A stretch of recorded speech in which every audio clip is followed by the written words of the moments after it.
This recreational vehicle on the side of the road is what research calls a life-saving tool. Inside is where drug users exchange their old syringes and get clean ones to reduce their risk of spreading infectious disease. There's also emergency medication for overdoses, free condoms, and a friendly face available to drug users. Advocate Tara Stamos-Bisig says these people are too often dismissed. They're able to go to a place for maybe only 3 minutes out of their week where they're not judged or stigmatized or stereotypes aren't there. Can I get you some supplies? Stamos-Bisig is part of the county's initiative to eliminate hepatitis C. Estimates say people who inject drugs account for nearly a third of the county's hep C infections. Drug users may share dirty needles that can spread the blood-borne virus, which can cause liver failure.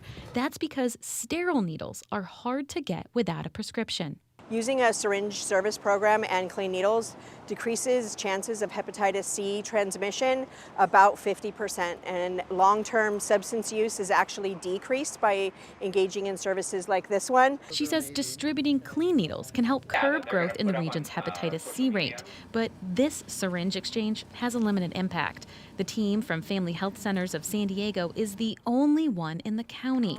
A decades-old decision prohibits the programs, but Supervisor Nathan Fletcher wants to overturn that. I would like us to have more of these throughout San Diego County.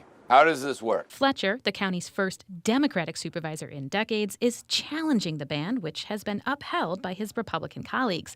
He says the exchange's health educators provide support and care that can motivate an addict to seek help. People are 5 times more likely to get into drug treatment if they come to a syringe services program. And so we can't let optics or the way someone feels or the way someone felt 30 years ago stop us from doing what we know is the right thing to do. Please welcome my friend, Tara Stamos-Bisig.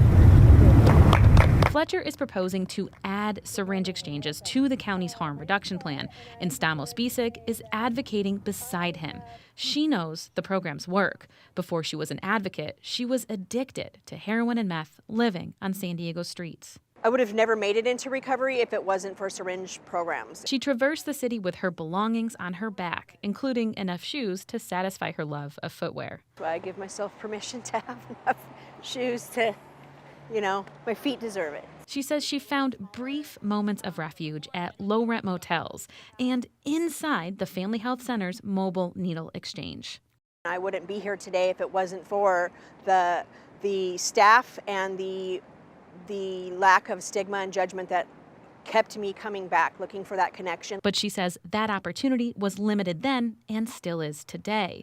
Users can only line up once a week at sites in 2 City of San Diego locations.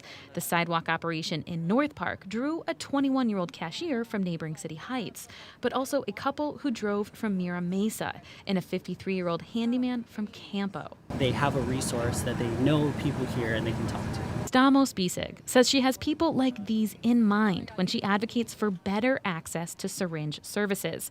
She knows it's a long journey to get where she is now, a certified addiction counselor on the way to becoming a licensed clinical social worker. I don't want to leave people where they are. I want to meet them where they are and help them to make any kind of positive change, and syringe service programs are a big part of that. They bridge the gap between chaotic use and abstinence. But opponents argue exchanges make it look like the government endorses and facilitates drug use. Supervisor Diane Jacobs said that a decade ago. This time, 10 years later, Jacobs says she'll listen to the testimony and presentations at an upcoming board meeting before weighing in. Can I give you this? Karen Mento, KPBS News.